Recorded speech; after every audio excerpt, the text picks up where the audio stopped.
Republican Representative Lauren Boebert's recent attack on Democratic Congressman Al Green has ignited a firestorm of criticism, with accusations of racism, ableism, and profound hypocrisy swirling in its wake. Boebert, known for her provocative rhetoric and far-right stances, took aim at Green, a black congressman, describing his use of a cane during President Trump's address to Congress as shaking his pimp cane. This inflammatory statement, delivered to the far-right outlet Real America's Voice, has sparked widespread outrage and condemnation. The casual cruelty of Boebert's words is breathtaking in its disregard for both decency and basic human empathy.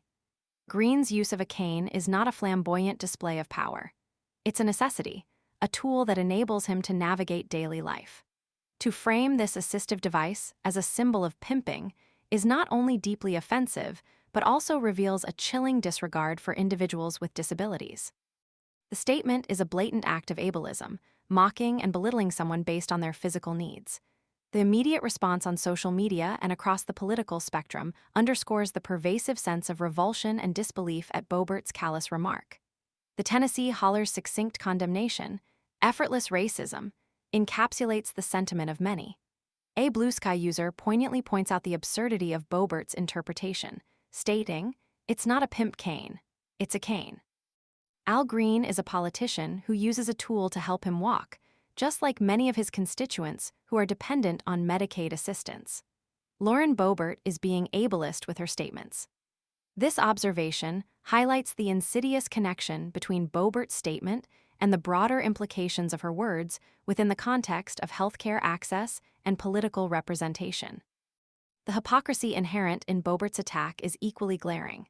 She accuses Green of violating decorum while simultaneously ignoring her own past transgressions.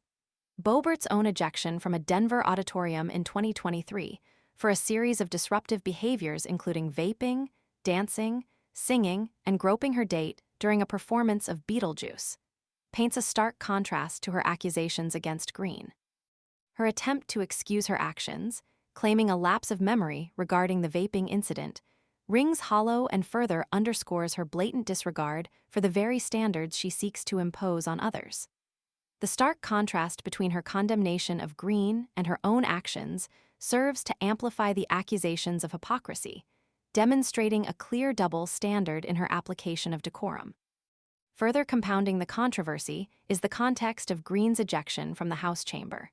Green's outburst was a direct response to President Trump's threats to social benefit spending, a policy that disproportionately impacts the constituents Green represents. Framing Green's actions solely as a breach of decorum ignores the underlying political context and the legitimate concerns he was raising. Boebert's selective focus on decorum conveniently overlooks the substance of Green's protest, highlighting a deliberate attempt to silence dissent and criticism. This selective application of rules further reinforces the perception of hypocrisy and fuels accusations of partisan bias. Boebert's attempt to deflect criticism by comparing Green's behavior to the chanting of herself and Representative Marjorie Taylor Greene during the State of the Union address falls equally flat.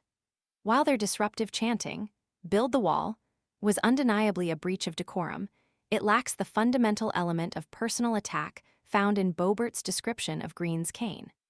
The comparison attempts to draw a false equivalence, undermining the gravity of her racist and ableist remarks.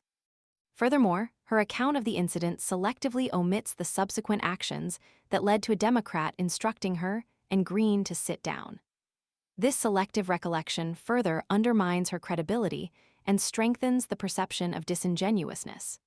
The incident, therefore, does not justify her attack on Green, but rather illustrates a pattern of disruptive behavior and disregard for established norms.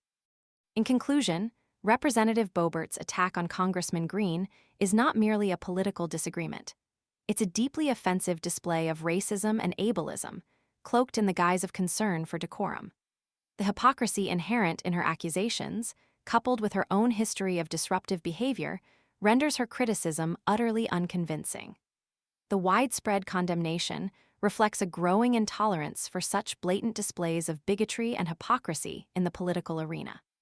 The incident serves as a stark reminder of the urgent need for greater accountability and responsibility amongst elected officials, and a renewed commitment to fostering a respectful and inclusive political discourse.